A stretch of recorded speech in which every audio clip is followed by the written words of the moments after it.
Hello everyone, my name is Lowko and welcome to a best of 7 series of top level StarCraft 2. What I've got for you today is a Zerg versus Terran. We're in the top right corner in game number 1. Playing with the red Zerg drones, we have none other than Solar and his opponent down in the bottom left. He goes by the name of Cure.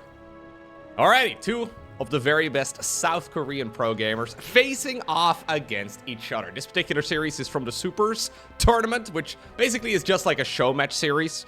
They've been hosting a variety of events over the years, but most recently they've been doing the Supers 7, where they basically just have two, invited pro gamers face off against each other in a single best of 7. So this is not a tournament grand finals. It's not like we have made it all the way until the, absolute final players of an event. No, this is just a single one-off best of 7.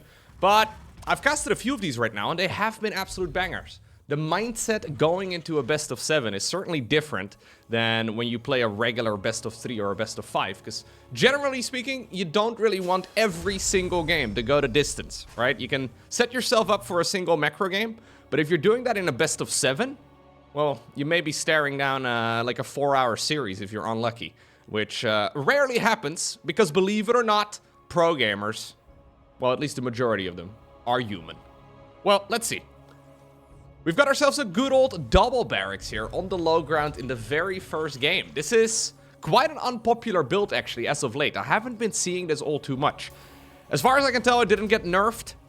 I mean, the queens are slightly more expensive, the hatchery is a little bit cheaper, so Zerg players do build the hatchery a couple seconds quicker than they did in the past. Therefore, the first queen, which is more expensive, will still be built a couple seconds later. So I guess maybe in theory this build is like 2 seconds worse than it once used to be. Honestly, though, I don't really think it has much of an impact. This seems to me like one of those meta changes that just sort of happens over time. Back in the day, we would see a lot of 16 marine drops, just straight up 16 marine drops. Terrans would execute that build in like half of their games. And that's one of those builds that never really has disappeared. It's just, lost popularity. Couple reasons as to why. First off, it's a little bit map dependent, but I think the biggest reason is just the fact that the opposition, right, the players that you executed against, are going to get much better at defending it over time. So now that Cure hasn't been playing this build all too frequently, maybe once more, Solar has just got a little bit of confusion as to what exactly the correct plan is going to be. Well, this was the gold standard for a while though, and Zerg players of Solar's caliber I've played against this a million times. So I don't really expect this is going to be hurting him all too much. You can already tell that the third base is not planted down, and this is certainly going to, at the very least, change the early game for Solar that he likely had intended, because there is basically no Zerg opener that starts off with just 2 hatcheries. Reapers going to the main base. A little bit of a raid. Obviously, when link speed is done, base defense is going to be a lot easier. Cure will know the timing of it. It's going to be finished within about 10 seconds. 3.5 minutes is when you generally have to be home. And I think that's where they're headed. Yeah, so this is just a triple Reaper opener. We do in the meantime see the Overlord getting gunned down, but Cure, well, he can't quite get it with the Overlord now backing up to the safety of a little high ground. Fair enough. Third command center building inside of the main base. Yeah. And was this really worth it, right? So when you look at the early game and you look at the situation right now, I wouldn't say that this was a bad start for Cure. I guess he's also sort of forced the opponent into, a relatively late third hatchery, but he didn't really achieve much. And the main problem with this is that you basically always have to transition to watch Marines. So he's actually going for a Hellion variant, but obviously the Hellions are now going to be quite late. You effectively let Zerg do whatever they please for a good couple minutes, which in an RTS game in general is always dangerous, especially when you're going up against a race that can make workers way quicker than the other two. Yeah, Hellions and Reapers, a nice combination of units. Already we have a little bit of a Zerg, a mating dance, some sort of pagan ritual, whatever's happening. Solar actually playing this very safe, and maybe Cure has found an opportunity. Yeah, no. Nice spore on the, or nice morph rudder on the spore crawler there, saving the worker. Queen's a little bit too beefy. They've just completed their winter bulks. They're more powerful than ever before. Stellar early game here, though, from Solar. which is absolutely critical for Zerg. The better the early game, generally the stronger the mid to late game as well. Even though it may not feel like it's that impactful. We see a lot of games actually that, for the most part, get decided by like 5 minutes, but then the game drags on for like another 10 because it's so hard to actually win against Zerg. In this particular instance though, Solar hasn't really run into a whole lot of issues whatsoever. And he's actually opening up roaches. Roaches does not mean he's going to stick around on roaches. They might just be a stepping stone. That Overseer is not going to happen. Medevac showing up to get that high ground vision. Okay.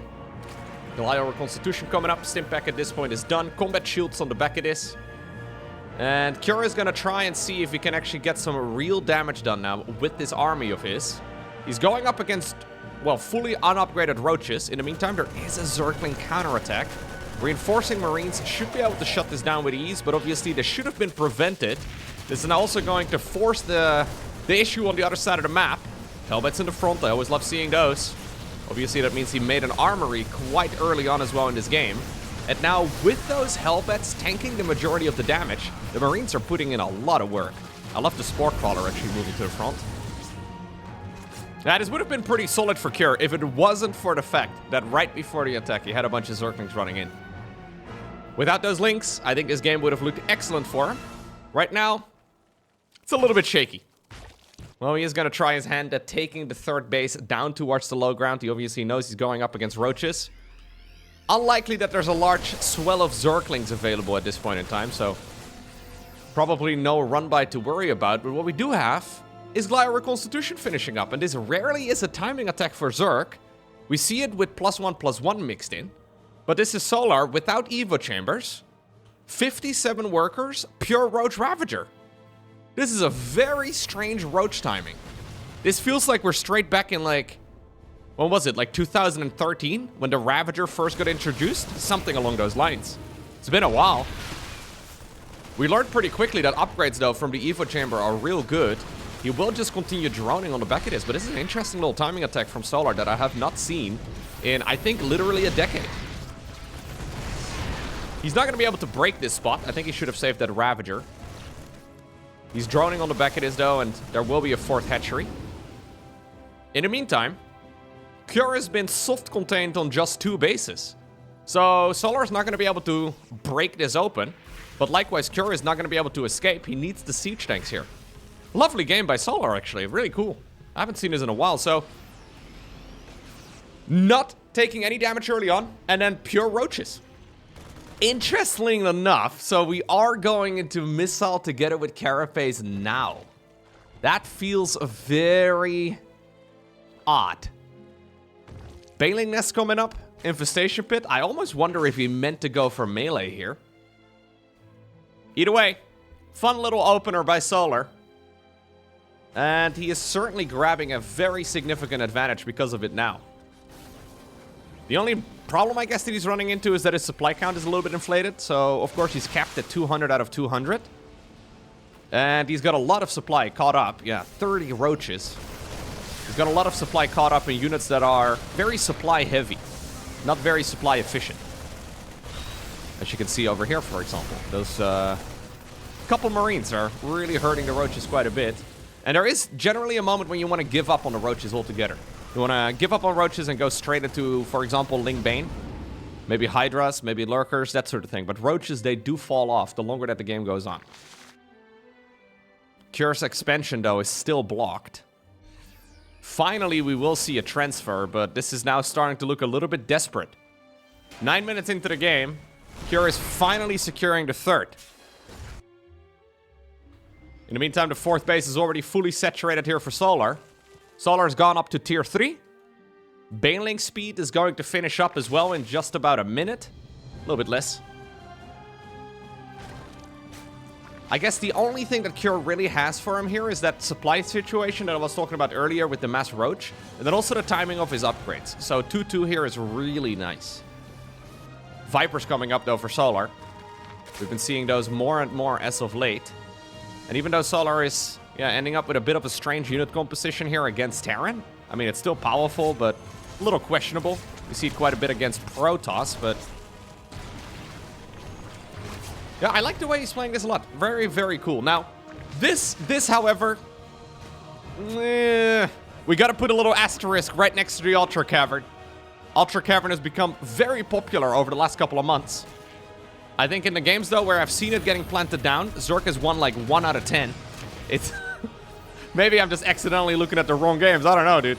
I'm just looking at the replays that are sent to me, and I try to cast the best series that I have my eyes on, but Ultras always seem a little bit questionable. Either way, though, when the opponent, like, for example, Cure here, only has Marine Marauder Medevac tank, then, of course, Ultras can hit like an absolute truck. 4th hatchery was given up on. Solar Dove was already rebuilding a hatchery down south, so he just simply transferred the workers. Hoping to take a fight deeper onto Creep.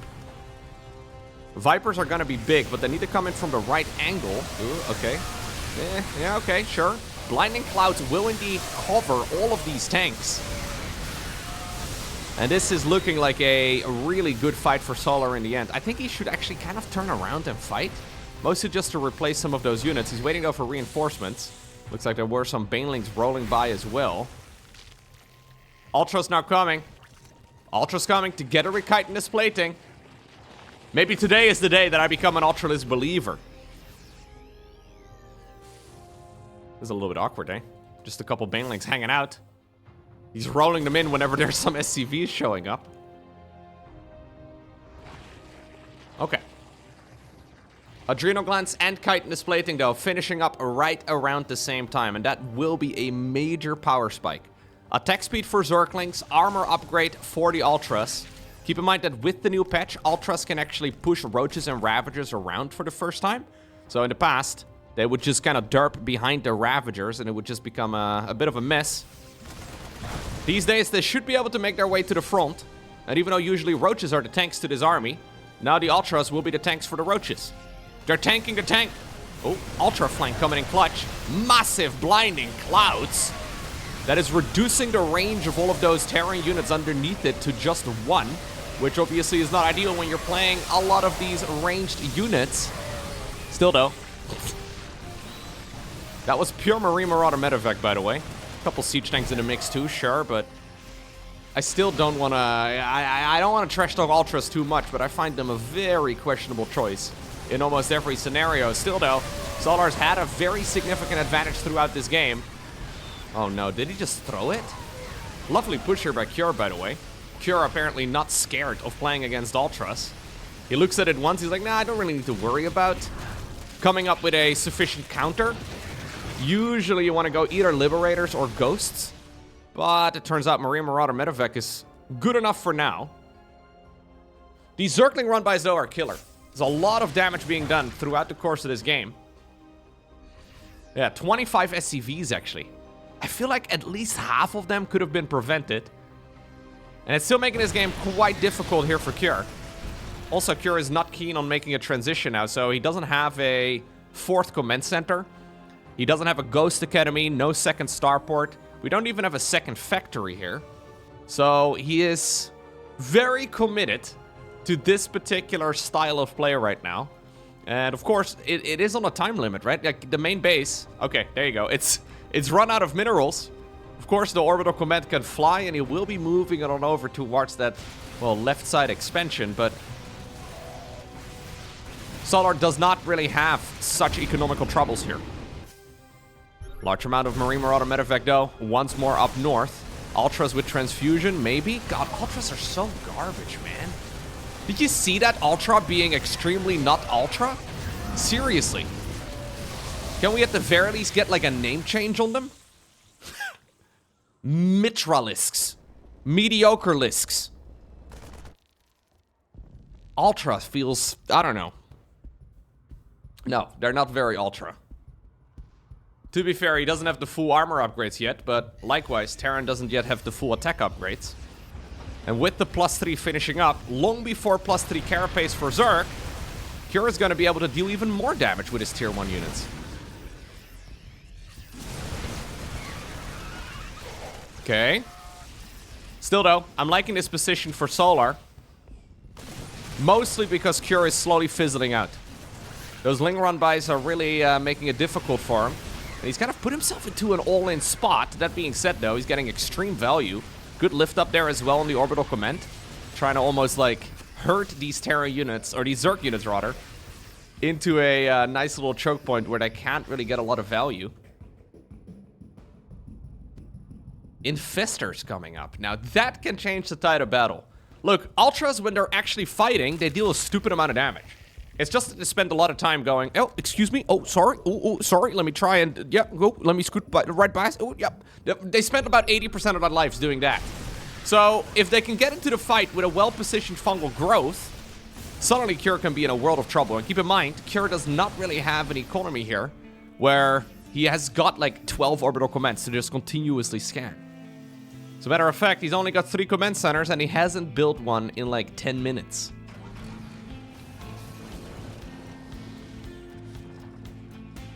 $48 SCVs, 149 army supply right now for Cure. This is a mass amount of Marine Marauder medevac.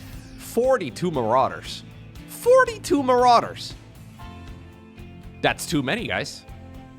I mean, Zerglings alone are going to be a phenomenal weapon now for Solar if he decides to go that direction. Obviously, he doesn't know. Cure actually doing a phenomenal job, though, controlling the pacing of this game now. He's got the hatchery targeted down, but just taking some damage for now. The Queens will have to transfuse it back up to full. I am mostly interested in the Infestors. Where are they? There we go. This could be one fungal growth to end the game. Yeah, okay, well, that was a little bit of a messy fungal growth, but still, this Terran army has cornered itself, not expecting that there would be any, well, any units available that would hinder their movement. Ultimately, though, it doesn't really matter that much. Solar has been turned into a complete punching bag. New expansion. It is the old natural. Moving all the way up north. Blinding Clouds, though, coming in as well at the same time on the other side of the map. The Viper's a little bit disjointed from the Infestors. It's making this fight way harder for Solar than I believe it really needs to be. Okay, that siege tank is going to get bottled down. This is a very long all-in from Cure. Oh, nice fungal there, though, from Solar. Solar only now at 66 workers, but he is starting to actually push this army away. More corrosive biles left over from the early game. I was talking about them mostly being useless in the later stages. You know what? These Ravagers are absolute heroes. The Roaches are long gone. The Ravagers, though, with their slightly longer range, still hanging out. Okay. The fact that even the natural expansion, though, has flown on over to a new spot is pretty wild. We have a good, like, 5 minutes or so of mining left here, I think. Yeah, quite a bit more. What about the third base? This one is actually gonna... this one will probably run out in like 4 or so minutes, so... Solar needs to be careful. With the patch, by the way, where they made the ULTRALISK, well, able to push units around, they also made it so that it's once again a little bit bigger, and it's also slower off creep. So the fact that it's a bit slower off creep really does come into effect in this particular style of game, where Marine Marauder, man, it hits very hard. Such great scaling too, right? You can start the game with Marine Marauder, you can, well, end the game with Marine Marauder. I love these little Zergling run-bys, yeah. I was wondering why Solar stopped doing them. I think he should definitely continue doing them whenever he can. These are fully upgraded links. Not ideal. Tempting, tempting. Maybe send a couple more. New command center building for Cure. I didn't even notice it. I thought we were going to sit on, well, just 3 bases here for the remainder of the match. Cure now almost inviting the Zerg, though. He knows that this is going to, well, at the very least, force a reaction here from Solar. A lot of Vipers, though. The Blinding Clouds have been really good. Okay. Honestly, I feel like the Lings are more effective than the Ultras. I know it's a bit sad, but... yeah, the Lings do way more damage, and at the very least, they path a little bit easier, right? They can actually surround. Some nice Parabombs, though. Parabomb deals 120 damage. Medevacs have 150 HP. So these units shouldn't die. Well, except for that one, because it was already hurt a little bit. Here now replacing it. We do have a Spire coming up too for Solar, so I guess he wants to mix in a round of Corruptors for the ultimate all-army hotkey unit composition here. Well, minus the Vipers maybe. Very little micro though that's possible here for Solar. Now coming in around the side as well with the rest of his army. These units over here though have put in quite a bit of work. Ultra now with 7, 8, 9 confirmed kills. The rest of the Zerg army is starting to stream into the natural expansion. Here's the army though of Cure. He's decided that he wants to go for a full counterattack. He wants Brenda, he wants Karen, he wants a bunch of Marines before turning around and killing the hatchery itself. Suddenly the swarm is everywhere. But the Terran has been swarming quite nicely too. Blinding Clouds once more though, coming absolutely clutch. We don't have any Vipers anymore. Nice splitting here from Cure. Trying to mitigate as much of that splash damage as possible. Okay, some nice corrosive biles still left over from the early game. Solar not sending any of his troops home. He's busy killing the opponent. Yep, and I think the reinforcing troops here, as soon as the fight takes place on creep, life looks so much better for Solar. No planetaries anywhere. Feels weird to see this base mining.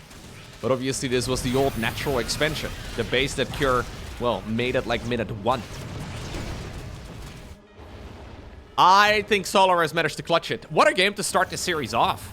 I was talking about how they generally don't want to play long games in a best of 7. At least not all too many. This is one of those games though that was never really intended to be a long one, right? Like both players were going for strategies that were meant to be a little bit quicker. And yet we find ourselves at nearly the 22-minute mark. Barra bombs here. Ooh, those parasitic bombs are going to hurt. It forces the entire Terran army to unload. And that's now going to be an opportunity for maybe the Zerg player to surround. He's playing this very cautiously. Maybe he's a bit... yeah, he's a bit too respectful of that Terran army. Cure? I think at this point we are on what the kids would call copium. Yeah, I don't see any way out of this. You have 8 SCVs and 74 supply worth of Marine Marauder Medevac against a near maxed out Zerg player with like, well, not a great economy, but an economy that is pretty much 10 times yours. Solar though, crossing his T's, dotting his I's, builds up 4 additional infestors now. He's making as many infested Terrans here too as there are real Terran units available. GG is called. Solar wins game number 1. Next up, we go to ley lines. Game number 2 in this best of 7. Where are we going, Kier?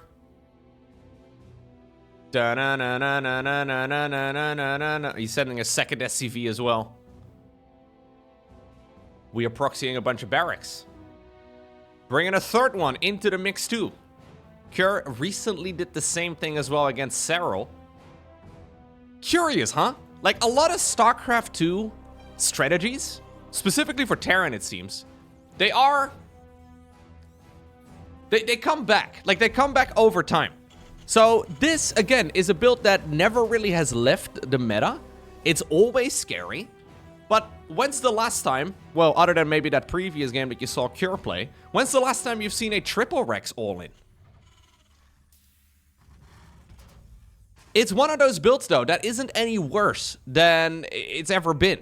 Maybe the opponents got better at dealing with it, but that's really about it. Now, this is unfortunate for Cure. He is going to get spotted. And he will also see, by the way, with this positioning, that it is going to be triple Rex. Yeah. So this is quite big. Okay, well, he's not going to fly far enough to see if it is going to be a third. And that is actually quite important, but either way, 2 Rex is very recoverable. Triple Rex is complete all-in. Very difficult for Terran to transition away from it. So we're doing a good old bunker rush. Now, spoiler alert, in that game that Cure played against Cyril, that game was a grand total of about 3 minutes. And Cyril GG'd. So, drones are pulled for Solar. He did see the barracks, but obviously there was nothing he could really do about it anymore. Oh my god, we're fighting with the drones. Bring forth the workers. 5 damage is what we need.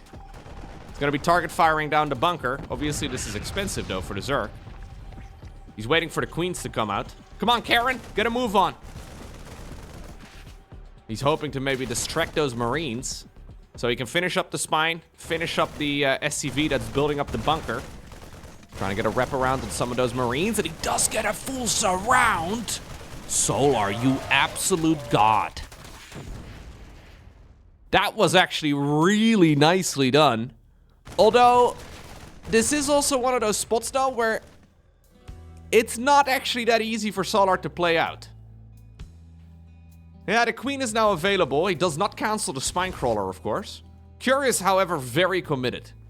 But you don't really know that at Zerg. Like, how do you know as Zerg if... Look at this. Huh. Brenda likes to be surrounded by Spinecrawlers, huh? Yeah, okay, Brenda. Sure. Is that what you like to do with your free time? We don't judge, but it's time to get your head in the game. Anyways, we've got ourselves the continued Marine production. Solar does see it now, by the way. He's looking out at it. No link speed or anything along those lines. I think, yeah, putting drones back into the gas is not a bad idea. In the meantime, we do have a couple links too on the other side of the ramp. Trying to put in a bit of work. Marine production, though, is gonna just continue. So, this is one of those weird spots where technically this is game over, but it's still winnable for Cure if Solar does not take the right engagement. So Zerglings with speed are going to destroy this army. But, obviously, he needs to mine 100 gas first before he can actually start up the link speed. And then he needs to wait like 2 minutes before that upgrade is actually done. The Marines have come all the way back home. Do a little bit of spring cleaning. Allow that SCV. Oh, really? Okay, I thought maybe that was gonna allow the SCV to go back to work, but scratch that. We're turning the all-in into an even more all-in. This is all-inner. All-inist. I mean, there's multiple queens with transfusions, so he saved up energy on purpose. 2 Spinecrawlers are done. Spinecrawler number 3 and 4 are coming up. I wonder if maybe you should put Evo chambers in front of this. Either way, Cure is going to commit to the most all-in that I have seen in 25 so far. Let's see. Good transfusions. I mean, the Marines are putting in so much work, though. Drones should have been pulled away from their mineral line a little bit sooner. Oh my god, Cure. No way, that wasn't supposed to happen. I think he lost like 2 Marines. I mean, he's got no economy. But where we are going, we need no economy. Look at that link speed. It's almost done now. Well, it's a little late. They say better late than never, but I don't agree with any of that. Oh my god. This is so dirty. Keep in mind, there's mules. Oh my. The mule that Cure had mining on the other side of the map was like 10 times the economy that Solar had here in total. That was dirty. Well done by Cure. He got the job done eventually. But that certainly did feel a little bit filthy, right? Because when Solar had the full surround on the first wave of Marines, generally speaking, that's when the rush stops. And Cure decided, you know what? Nah. Flying back home is going to take too long. I will die to a roach all-in or any sort of follow-up in a couple minutes from now. Instead, I will just continuously go all in, and I can't believe he actually managed to pull it off. Insane. Now, that is the type of game, though, that can sort of grow on you a little bit, right? Like, that's not really, quote-unquote, supposed to happen, but I'm a little bit afraid that this is going to encourage Cure to do the same build again and again and again. And that next time around, when he loses his first batch of Marines again, he's gonna feel like that is the correct follow-up. I don't think it is 100% the quote-unquote correct follow-up. It worked this time around, but it is important to, well, not do it every single time, because you're gonna be in a world of trouble. There's a lot of things Solar could have changed. That's a frustrating loss, by the way, for Solar. In a best of 7, it's very important you think about your mental game as well. And that is a tilter of a match. Now, Solar, of course, is a very experienced gamer. He's been playing this game professionally for many, many years. So I'm sure he's not gonna be too flustered by it, but if I was in Solar's shoes, I would feel almost a little bit robbed, right? Obviously, the opponent was totally okay to go for that strat. But I think that could be one of those games that gets stuck in your own head a little bit. Anyway, lovely push, of course, by Cure, who may just find himself in a nice little bit of momentum here as we're starting up with a good old triple CC 111. The map is Neon Violet Square. This, of course, features these pocket expansions in the corner. But unlike some of the maps, these pocket expansions only have 4 mineral fields on them. So not really that much income, but you can always reposition the command center later if you really want to. Most of the time, though, we'll see this command center stay here for the remainder of its life. Okay. Spore Crawler's building here blindly. Solar knows that, generally speaking, around 5 minutes is when either a Banshee or a Liberator shows up with this type of style. Although he doesn't know if it's going to be a double barracks opener or if it's a straight 1-1-1. Either way, Spore Crawlers are going to be done in time for the Banshee to be pushed away. Hellions attempting to run into the mineral line there. Banshee goes into the main. One drone? Nope. Fast clicking there by Solar. Should we do a little bit of first-person view? This is what Solar was looking at while playing the game. Just play faster, guys. Just play quicker. That is a bit of a theme of high-level StarCraft, huh? Now, I know that for a lot of people, this will look pretty panicked. Like, you will look at this game and it's like these guys are playing with a heart rate of like 180 the entire time. Not the case. I mean, I'm not saying they're going to be sitting at like a, you know, a heart rate of like 70. There will be a little bit of focus, right? A little bit of adrenaline running, but this is actually pretty calm gaming. Mostly just because they have done it a million times. At some point, muscle memory is insane. I always wondered, like when I first started playing StarCraft, I always wondered how pro gamers did that. Like, for example, noticing a dot on the minimap, right? Like, this is universal for every race. How do you see a Medivac drop? Or a Warp Prism? Or an Overlord drop, for that matter?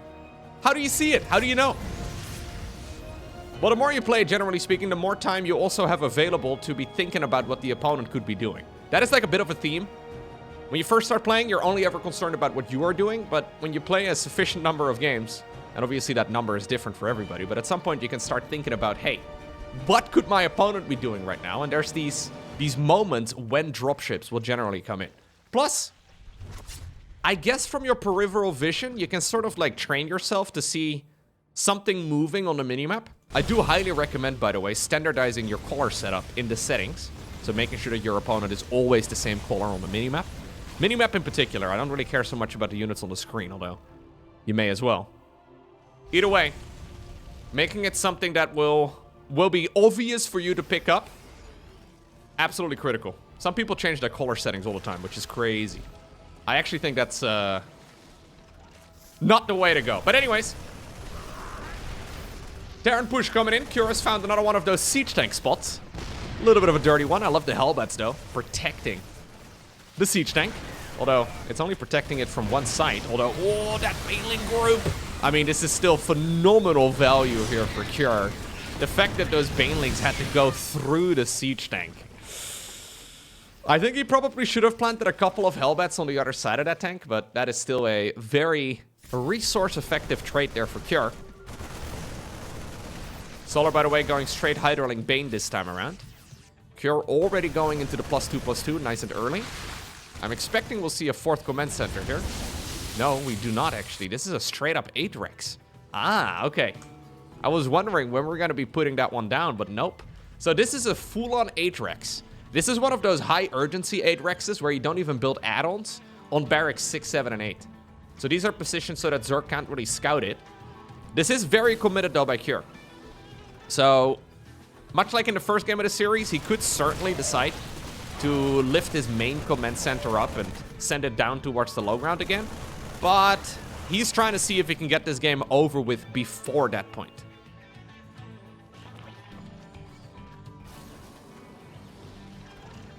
Zorkling run by attempted. Neon Violet, though, has always got this this nice little spot, right? There's not really a whole lot of run-bys that Zergs can generally execute on the 3rd and the natural. Cure, bit of elevator play, goes down to the low ground. Keep in mind, though, that Cure is committed here, right? Like, he's only got 60 SCVs. His upgrades are good and all, but he's losing a bunch of troops in the middle of the map. Getting the siege tank would have been really nice. Oh, sleeping on the job over there for a little bit. Preoccupied. Should we do a little bit of first-person view as well for Cure? A lot of scrolling. A lot of scrolling. Scrolling is something that happens when a game gets more hectic. Generally, you want to scroll as little as possible. Let's see. Oh my god, we're doing splitties. With the army not even centered on the screen. Absolute maniac over here. That is some barbaric marine splitting, dude. Doing it in the top left-hand corner of your monitor. Ay, ay, ay. It's okay. He's trying to bait that Zerg army into the range of the siege tanks, leaving a lot of those units behind. Ah, wonderful little attack here. By Cure. Banshee on the low ground in the meantime, putting in a lot of work. Let me take control of the camera again. 2-2 just about to finish up for Solar. Cure knew that that upgrade was going to be behind his own. Cure, though, not going into 3-3. He's got gas saved up for college, so that's nice. When his little marine children grow up, he's going to be able to send them straight away. Maybe he's saving Vespine for the next game, I don't know. Either way, I don't know if he's going to be spending it on 3-3, because I think in his mind, this game is supposed to be over with within the next couple minutes, so what's the point? Solar, though, has once more made his way up towards Hive Tech, and because of that, we're building Vipers. Vipers were his saving grace in game number 1. They ultimately helped him defend. Despite the fact that Solar really tried to throw the game by going into Ultras, the Vipers were still good enough for him to stay alive. One day I will be a lover of the Ultra, okay? But today, maybe Solar can change my mind, but today does not seem like it is that day.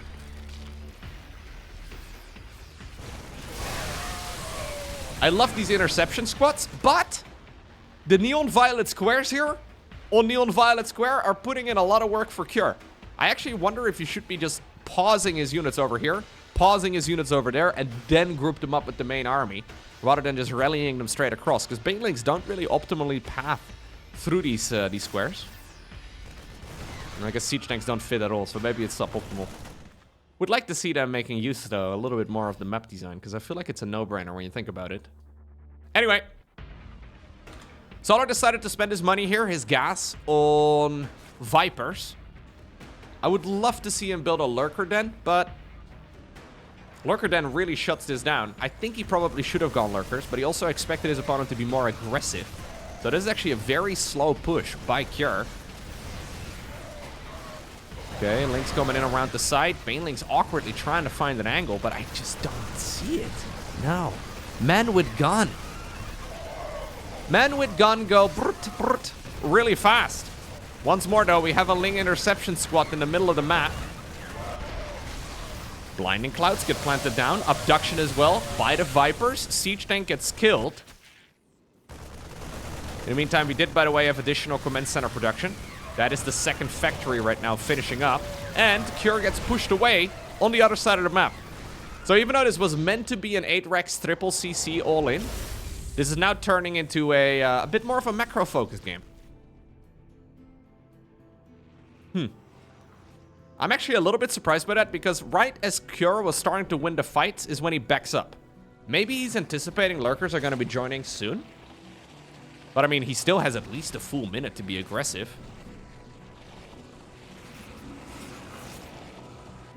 Main base flies on over towards that golden mineral line. You know what? The golden minerals, they look mighty juicy, especially when you have this much gas saved up.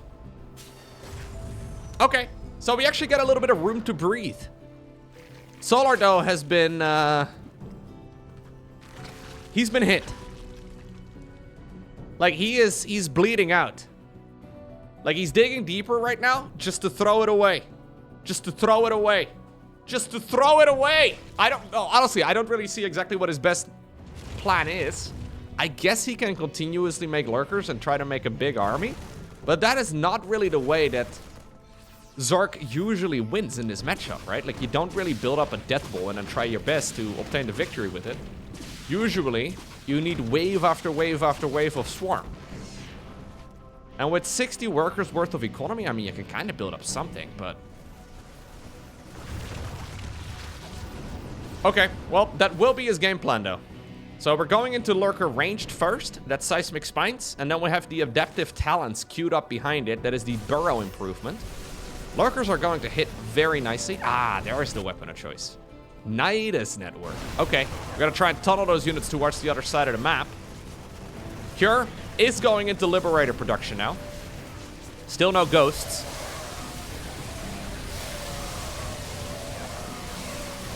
Eh. I mean, even without the Siege Knights participating, this Terran fight is actually not that bad. Yeah. Bit of an overextension, maybe. Those Lurkers are really not respected whatsoever. And I wonder if he's paying the price for that. Okay, very conservative positioning here on the Nidus. Once more, the elevator down towards the low ground. No ghost, by the way. It's very funny to me, because a lot of people still complain about the ghost being overpowered. Like, the ghost is living rent-free in a lot of people's heads. I cast a lot of games in StarCraft. I see a lot of games. Ghosts are pretty uncommon these days. Like, maybe like one in every 5 games features ghosts. I really don't think it's that big of a deal. If anything, I almost wonder if the ghost got over-nerfed. But anyways, that is a discussion for another time. Cure, clearly not keen to play any ghosts whatsoever. He's also clearly not keen. I haven't seen Keen play StarCraft in a while, but Solar has decided that this game is going absolutely nowhere, and he decides to tap out. Next up, we find ourselves on Amygdala.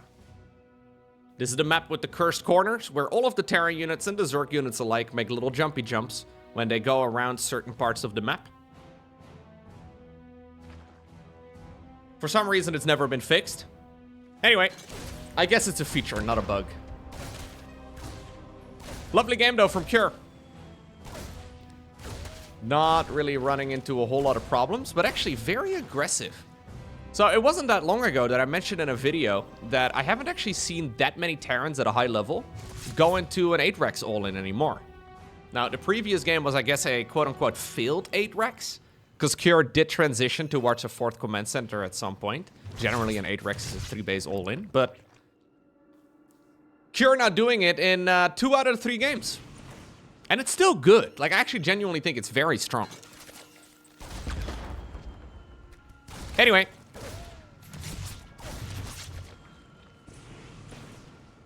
Let's see. Starport coming up. 3rd command center is now building. And the Hellion production has begun. They're currently polishing the Hellions there. Making sure that their paint job is looking immaculate. Making sure that they have fresh oil and all that.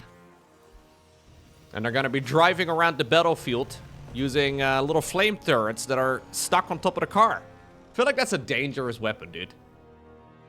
Like, who came up with the concept of a Hellion? It's like a fire truck, but then the exact opposite at the same time. You know what I mean? Look at this centipede, by the way, of Hellions. Oh, yeah, they just turned around for a reverse centipede. That's crazy. Anyway.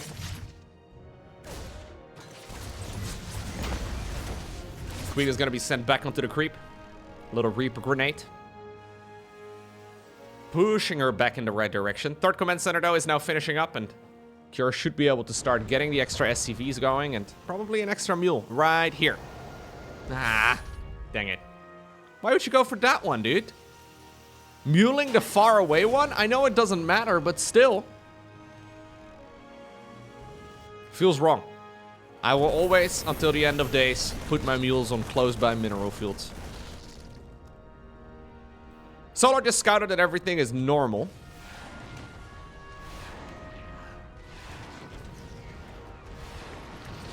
Little Overlord transfusion. And there's once more a good old Roach Warren. Solar, by the way, a big fan of this Zergling patrolling in the natural expansion.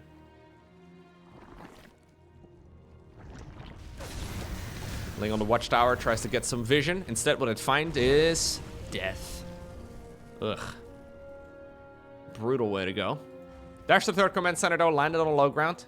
Once more, Solar going into the lair. No Evo chambers yet, as far as I know. Pure Roach Warren. I wonder if we're once more gonna go just 3-base saturation, mass Roach with speed. Just like what we had in game number 1. Aliens, though, attempting to do a run-by. The Queens are still powerful, right? I mean, they're more expensive now, but they're still insanely good.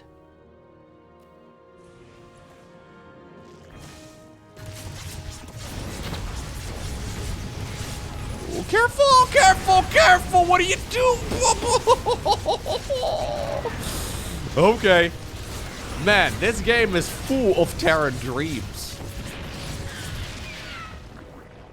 We've had a few of those moments now throughout this game, man.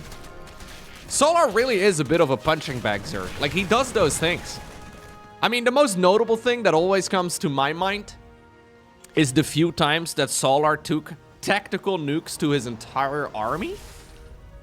I mean, he did kill 6 SCVs in retaliation to the other side. It's just unnecessary, man.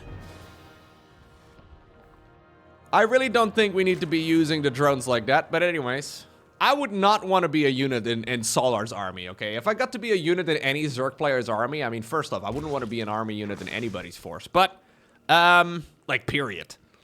If I had to choose, though, definitely not Solar. Solar would be somewhere at the absolute bottom of the list. Yeah. Maybe like a Queen in Serral's army or something. I'm not saying I want to be Serral's Queen, by the way. Anyways, Ling run by again on the other side of the map.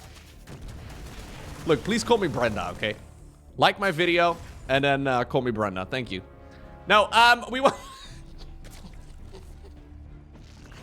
Ah, man, I was doing so well in the first game of this series. The longer it goes on, the more messy everything becomes. I'm just saying that generally the Queens seem to live the longest, okay? We once more have good old roaches with 1-1. I mean, 1-1 is not done yet, though. They're gonna have to be a little bit careful. 1-1 finishing up in the meantime for Cure. Hive is about halfway done. Baneling Nest coming up once again. Armory here, so you can go straight into 2-2. This is looking like a game, guys, where Solar is gonna make a couple Vipers, and then guess what he's gonna do after making the Vipers? He's gonna make Ultras and lose. Now, I can't predict the future, but I really feel like that is where we're gonna go. Solar, though, has recovered from those drone losses from earlier. Lucky for him, he did get a bunch of damage done too on the other side of the map simultaneously. I didn't really highlight it, but that is a big, well, safety here for him, because he killed 11 SCVs in total.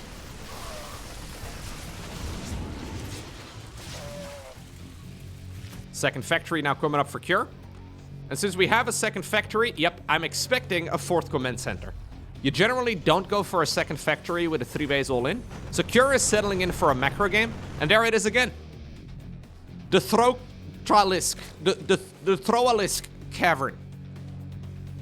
Okay, maybe this game. Maybe this game will sell me on Ultras. Maybe after this game, I'll be joining everybody else and I will say that the ULTRALISK is overpowered, but... I see Zerg players making Ultras, though, time and time again, and I rarely feel like it's the right choice. I feel like Lurkers are always better. Like, maybe not always, but like in like 19 out of 20 situations where I see Ultras, I think you should have made Lurkers instead. The Ultra Cavern. The Ultra Throw. The Mediocre Lisk. Yeah, there's a lot of names. Anyways. It is now going to be researching the armor upgrade. We're going into the +2 as well inside of the Evo chamber. And maybe this game will sell me on Ultras. I'm excited. Kyoto is going to hit a timing attack here before Ultras will be upgraded. Maybe 1 or 2 of them will spawn, but without armor, they're going to be pretty garbage. I wonder if Kira is going to go, by the way, into any sort of ghosts here. So this seems to be the first time that Kira has decided to actually go into, like, full mech, or full macro, rather. Mech row. No, no mech at all. Second factory, sure, but I wonder if he's going to be going into the Liberator style or if he wants to transition into Ghosts instead.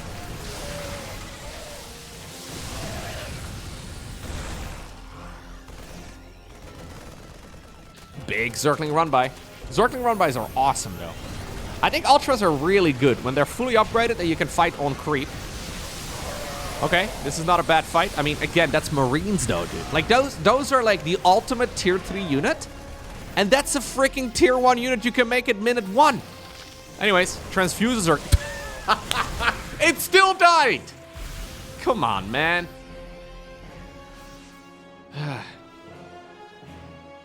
I don't see it, man. Maybe it's time to unhotkey the Ultralisk Cavern button, dude. Just remove the hotkey for it so you can't accidentally make it. That was a lovely drop, actually, from Cure. 13 drones going down. Great target firing, by the way, as well. Gets the hatchery. Beautiful. Great attack there by Cure. Look at Cure, by the way, also just completely not respecting the Ultras whatsoever. Like, maybe we'll see a Ghost Academy now. We should see a Ghost Academy. Don't. Okay, there we go. It's extremely late, though. Like, he's just saying, yo, I've seen Ultras. I saw them about 2 minutes ago. Ask me how much I care. And he cares like maybe a 2 out of 10 type of care, you know? Like, it's not really a problem that needs to be addressed right here, right now. Which is crazy, because Zerg teched up to the Ultra as quickly as possible. The Vipers, though, are good. Yeah, the Vipers put in a lot of work. One of them gets sniped out of the sky. Cure has found a bit of a spot in between the blinding clouds. Yeah, actually still wins that engagement, too. Ultra Ling counter-attack, though. One Liberator pilot, a little bit drunk, maybe still hungover as he entered the plane today. Decided to siege up in the wrong location.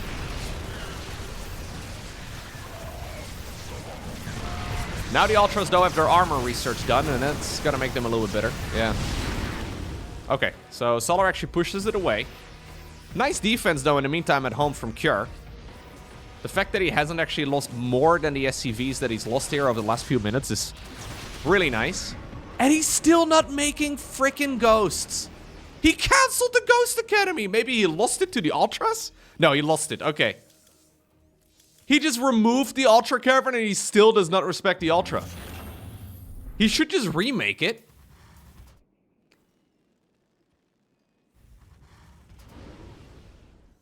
Also, by the way, let's talk about the positioning here of the Ultra Cavern. Why in the world are we placing it right over here? Like, literally the intersection, you know? You know how, like, a lot of roundabouts have, like, little decorations in the middle of it? At least in the Netherlands. Very common. They put, like, trees on them and stuff, flowers, whatever. Maybe this is the Terran roundabout over here, you know? Oh, no, never mind. We've put it in a safer location this time around. Ghost Academy 2.0. How many Ultras do we have? 8. 8 Ultras. Spire coming up. 2 additional command centers building here as well for Cure. Did I just call the Ghost Academy an Ultra Cavern? Dude, Ultralisks are going to be living rent-free in my head. I want to believe in the Ultra, okay? It just makes me a little bit sad that the unit that used to be extremely powerful and actually feared is now countered by literally the very first unit you make as Terran. Now, you don't really want to rely only on Marines. Obviously, that's a little risky. But it's not even that garbage of a choice. I wonder, though, if Cure has gotten a little bit too lax here, because he still does not have a reliable squad to be dealing with these Ultralisks. Liberators are nice. Ghosts are generally preferred.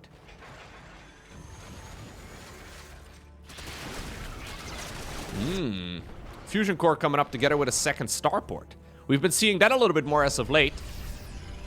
Usually, out of the Fusion Core, you get the Liberator ranged research, and then you also get the Medevac energy buff.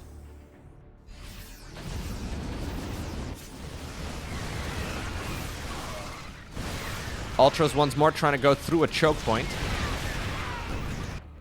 Trying to see if they can find an opportunity here. Solar has done a good job, though, keeping his opponent soft-contained now, right? So, yeah, he's not really making a whole lot of headway with these attacks of his, but where in the world is Terran going to expand to next? This is nice, though. There's a couple of snipey boys available. Okay. Yeah, amazing, dude. Not too impressed. Liberator production's really kicking in now. Obviously, though, Ling Bane is actually just really strong against, like, a lot of ghosts and a lot of libs. Planetary Fortress just got demolished and 29 additional SCVs dying. That's a lot. Cure is now turning into a bit of a punching bag, although maybe he can swing and hit as well on the other side. He wants to get the drones and then maybe the hatchery too if he can. Don't think that's going to happen, but at least he got a good bit of damage done to the economy here of Solar. Okay. Yeah, so Cure is actually in a bit of a weird spot now. He's got plenty of command centers, and he's got money and stuff to max out, and all of this is fine. But all the signs are pointing right now to a comfortable win for Solar. Mostly just because these Ling run-bys have been absolutely killer. I'm a little surprised, actually, that Cure has not been tightening this defense up a little bit more. Because there's been a lot of damage coming in from this angle, and it's really not, you know, impossible. Solar's got 80 workers. He's finishing up his upgrades now. Infestors are coming up. We have a Spire here as well for a bit of Corruptor production, I would imagine. I like the addition of a few Corruptors here. Just chip away at the Liberators, but also against the Medivacs. Still, though, Cure is not to be underestimated. Cure, much like in the previous games, when he loses SCVs in this stage, he's like, okay, didn't like those guys anyway. More supply available for army, baby. He's got a massive army now. 42 workers only, though. Now, that is the answer to the life, the universe, and everything, and apparently also the SCV count that you need. The only question is, what is the question? No? Hitchhiker's Guide to the Galaxy? Okay, maybe a little too niche. Anyways, the only question is this too little? Right? So obviously you can just use mules here for mining, but one of the reasons you build this mini orbital commands is for scanning. So if you're wasting a lot of, well, quote unquote wasting, if you're spending a lot of your energy on mules instead, you will not be able to scan as aggressively.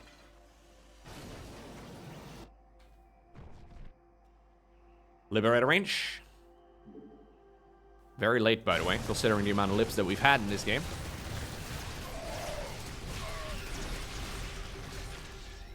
Little push towards the bottom right.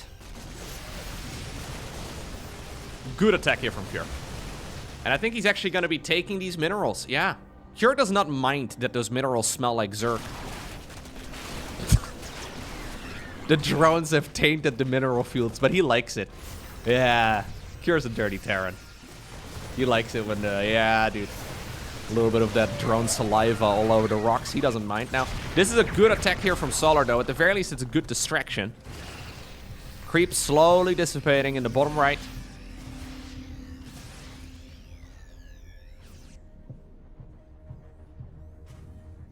And this is nice. So I was just asking, right? Where does Cure expand to next? He takes this base, apparently. He doesn't seem to care much about the other bases here from the Zerg. Solar has been left alone in that regard for a little while. I love the Corruptors here, by the way. I think Corruptors are really nice. Do we have Burrow? He should certainly be burrowing a Zergling here underneath this, just to continuously be annoying. Ultras have now found a way up towards that high ground. Still though, a couple of snipey boys putting in some work. Nice snipes as well on those Overseers. Obviously, the problem here is that there's a lot of entrances now into that gold base. But in the meantime, a planetary is coming up, and we're going to be securing this position with even more command centers. Solar has decided that he wants to steal another base from the Terran. At this point, though, assuming Cure can mine the expansion over here, it's a full split map scenario, which Terran pretty much always wins. Okay. Ultras just don't have a lot of staying power here. The Corruptors are nice, extremely specialized. There's a bunch of Widow Mines in the mix, which I also think is really intelligent. Oh, just like so. That's a bunch of Corruptors taking a bunch of damage, and then also the Marines on the low ground Yep, sniping a few of those bad boys out of the sky. Ultras and Lings, though, in the meantime, trying to put in some work on the other side of the map. But the SimCity here from Cure is excellent. 9 SCVs do bite the dust. Do we remake any of them? No, of course not. 25 workers? That's way better than, like, what, 48 or whatever? 48 is way better than, like, 70 or something that he had earlier in this game.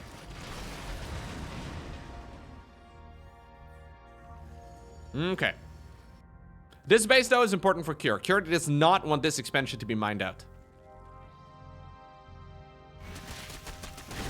A lot of Ultras, putting in some work. Solar really trying to deny those expansions to the best of his abilities. This Terran army, though, is becoming huge. At this rate, Cure is going to go into 200 supply worth of Marine Marauder, Medevac, Liberator, Ghost. Mine. Either way, he's going to have a huge force. Look at the army supply count. 168 versus 114. Cure is almost committing to a full army all-in when he really doesn't need to. But he's done. Like, he got what he wanted. This expansion's mining, though, for Solar, which is an important one for Cure to deny. But I guess if Cure can just create a chokehold on the Zerg here, maybe all of that is irrelevant. Assuming Solar can hang in, though, for like another 10 minutes and actually mine this expansion out, this becomes a major threat for Cure.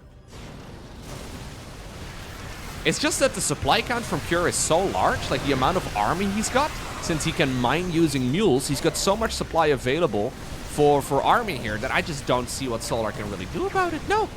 Ultras are by no means supply efficient, and neither are any of these other units other than Lings and Banes. Banelings are very supply efficient. Cure still. 122 supply for army.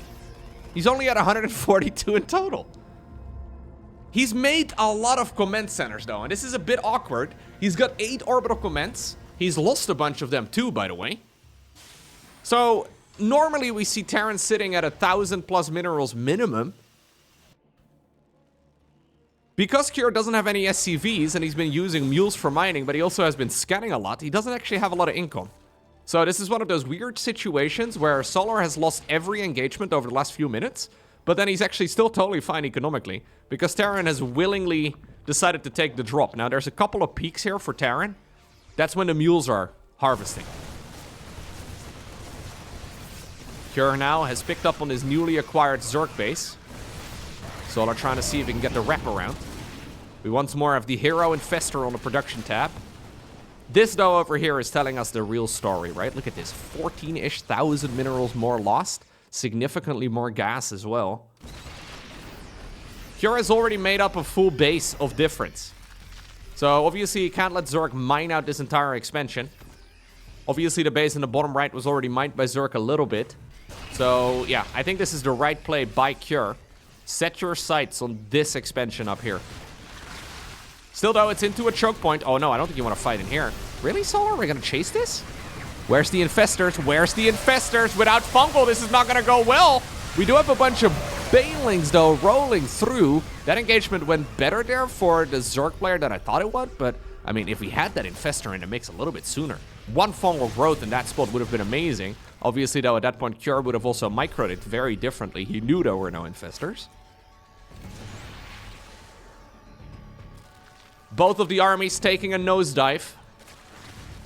Cure, still with the larger army supply. He did, by the way, make a couple SCVs again. Fungal, he's thinking about it, but the scan reveals the Zerg's army movement. And in the meantime, Solar is actually mining this base. Couple goes, though, trying to see if they can maybe deny some of the drones. Marines and Marauders stem forward. And this little circle. Oh, the liberation zones are dangerous. Okay, Corruptors up in the air, sniping all of the flying units. Cure backing up to the safety of this, trying to see if we can just use the surface area of these Terran structures. Ultras obviously are dying, but still there's one remaining. Reinforcing Terran troops, though, pop out of the barracks. Corruptors, of course, only good in air-to-air. That was looking like pretty much the best engagement Solar was going to get. Very, very close. But Cure does hold. Solar now has smashed his piggy bank. He's got himself one more Infestor, one more group of Zerglings, an Ultralisk or two. Ah, man, the mules are putting in so much work.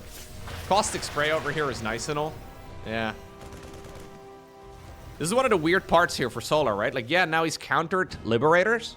Lucky for him, he did not overcommit to Corruptors, but Corruptors become pretty much pointless at this point in the game when the opponent doesn't have a lot of flying units anymore. Now he's making new Medivacs. But this is a... Like, this is like a third of his total army supply. Yeah, so he's making a Greater Spire, but Ultras are countered by Ghosts, which counter Ultras, and then also Brute Lords, right? So I want to believe in the strength of the Corruptor and then the Brute Lord, but I find all of Zerg's tier 3 at this point in history a little bit shaky. Except for Lurkers. I think Lurkers' place is really obvious. Vipers and Infestors are good too.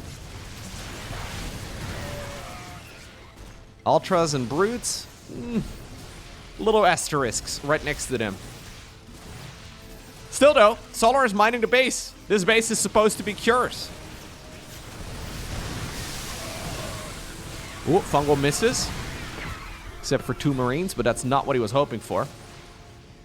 I love the addition, by the way, of all of the mines here for Cure. I think that's very intelligent. Lovely micro here as well by the South Korean Terran. Once more, inviting the Zerg into his nice little, well, literal minefield. I mean, this, to be fair, is right next to an advertisement of iPistol. Maybe it belongs to the Terran. Oh! Infestors are without energy. Queens are a little bit too far forward. An incredibly scrappy game here. Corruptors now trying to see if they can do friendly fire to these biological Terran units. Brilliant game from Cure. He obtains the victory. And is now 3-1. And that means that we've got match point here for Cure. This could be the final map of the series. Cure sending his Reaper across. I have fast forwarded through the first couple minutes of the game. Just because we once more have one of the passive maps. Ooh. Okay. Does not quite juke that drone to death. But lovely little bit of micro. At the very least attempting it. I'm surprised we go Neon Violet Square. I guess after this game we gotta go to the Abyssal Reef. We get all of the really big maps out of the way.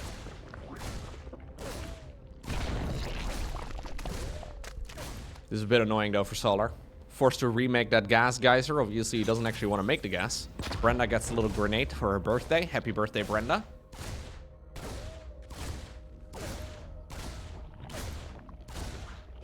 Bro, you don't have to be that close to shoot your pistols, dude.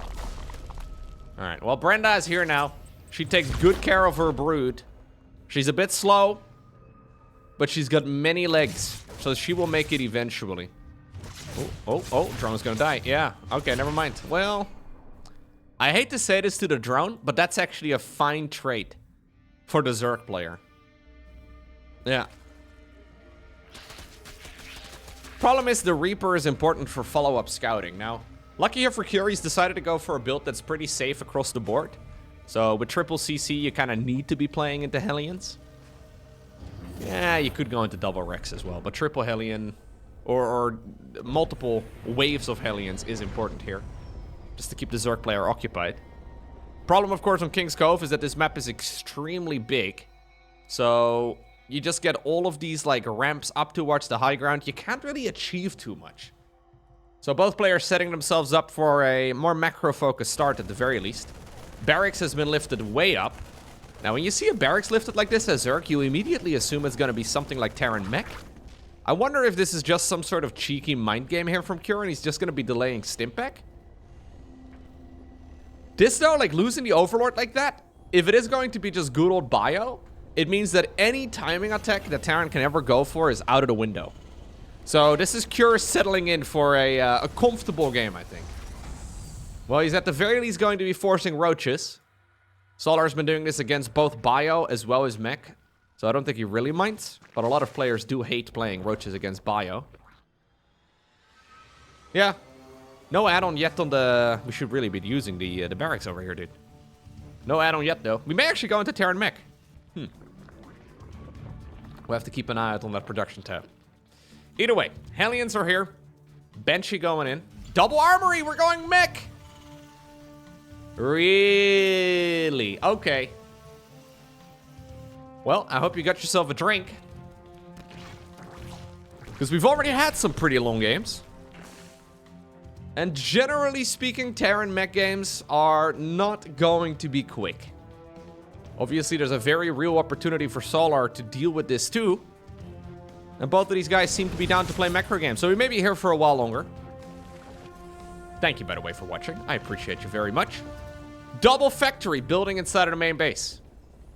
Recently, we've been seeing Gumiho go for a little bit of battlecruiser mech. I wouldn't mind seeing a little bit of that. We're not going to go for the air upgrades. One thing that we have seen Zerg players have quite a bit of success with as of late is that against that vanilla mech style at the very least, like the more static version of mech, they've been playing a bunch of swarm hosts. I think swarm hosts are a really cool choice. But generally not super easy to execute if you don't know what you're playing against. But there's the infestation pit. Problem is, if you're playing against... This is a weird attack, by the way. This is Hellbats together with Banshees. Strange timing attack. We rarely see this.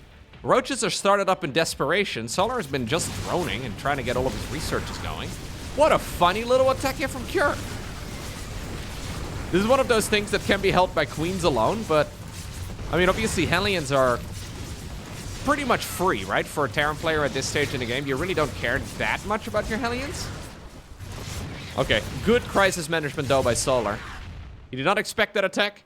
And we can see as to why we normally don't expect that attack. Now, this is not going to be a passive Terran style. This is going to be him straight into the Cyclone upgrade. So we will be going into probably Blue Flame as well on the back of this, and a more active version of Terran mech. Couple Hellions. Ooh, not walled off over here on top of the ramp. Hellions just driving wherever they can. Bzzzt. Bzzzt. Little lines of fire. Yeah, 6-7 Hellions. Or 4 Hellions rather for 6-7 drones. Yeah. A little bit shaky, not ideal. So we actually do have Swarm Host production. Now, Swarm Host production against Cyclones, it still works. But a little asterisk right next to it, right? So Swarm Hosts are very vulnerable after you launch the wave. And obviously, if Cure can, well, for example, jump the army, that's very difficult to do with like a siege tank focused army. But when you have Cyclone Hellion, maybe some Banshees in the mix, if you can jump them in between the Locust waves, the Swarm Host can be denied really nicely. So let's see. All comes down to execution. New command center, by the way, already building. Yep, it's already done. We'll probably see a planetary here on the low ground, although against Swarm Host, maybe. Orbital command is not garbage.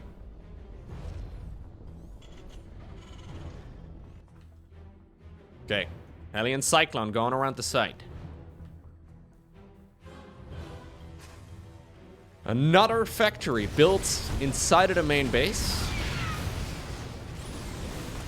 Jimmy, no! It's too late. This is a committed attack, though, from Solar. Yeah. So he's got this really strong army, but it's only really strong right now. This is an army that loses effectiveness over time. The bigger the Terran army becomes, the worse this Zerg force is going to be. Locust Wave. Okay. Nice landing there. He's going to get 2 siege tanks and a Cyclone. Maybe a Hellbat in the mix, too. Roaches in the meantime going around, and indeed Cure did not go planetary.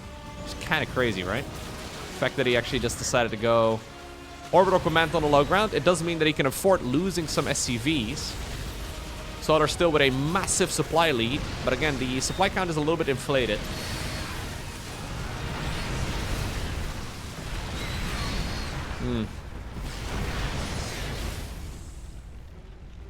I mean, yeah. I don't hate that for Solar, but I'm also heartily in love with it. Another push though coming in. Another wave of Locust, and this one could become a lot more dangerous. Solar is trying to get all of them. Some good corrosive biles. Okay, that was a lovely wave. 6 SCVs in the meantime full. And Solar would like to continue doing this over and over and over again. He wants to chip away at the total supply count of Cure. Spire coming up, by the way, together with a Hive. Okay. Ooh, okay. That was really nicely done by Cure, who's now suddenly sitting at 164. Obviously, some of that supply is still on the production tab, though, so it could be a bit inflated as well in that sense. This is looking, by the way, like a Brood Lord transition from Solar. Whoa, those Hellbats are having a grand old time. Infernal Pre-Igniter is a phenomenal upgrade here against those Locusts. I think he should have already had it done. Now, though, with that wave not being nearly as successful as the first 2 waves with the Swarm Host, now suddenly Cure is feeling like he can be the aggressor. It does mean that the fight is likely to take place on creep, so he needs to do a little bit of clearing first. Smart Servos coming up. That is the rich mechman upgrade. Only mech billionaires take that upgrade down. It is the transformation upgrade. Makes them transform a little bit quicker. Okay, Locust Wave actually gets scouted. It's important here to get this roasted down as quickly as possible. Roaches and Ravager Zone in the meantime in the front trying to put in some work. Man, Blue Flame is so nice here. In the meantime, we did have a nice little Roach attack on the other side. Third base in a world of trouble.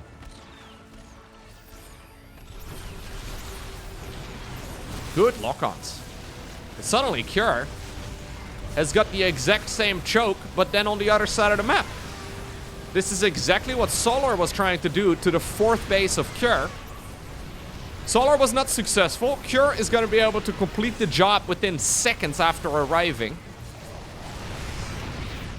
I mean, Solar might be able to defend this eventually, and he did deal quite a bit of damage too on the other side of the map as far as the SCV count goes, but... Okay, this Locust Wave is okay. I wonder if maybe this is an overextension, though, from Cure. He is smelling blood in the water, and obviously he's got some wiggle room as far as the score of the series goes. I mean, he is happy if he is only ever playing against Roach Ravager Swarmhost in this game. Like, the scariest time for Roach Ravager Swarmhost is when it just begins.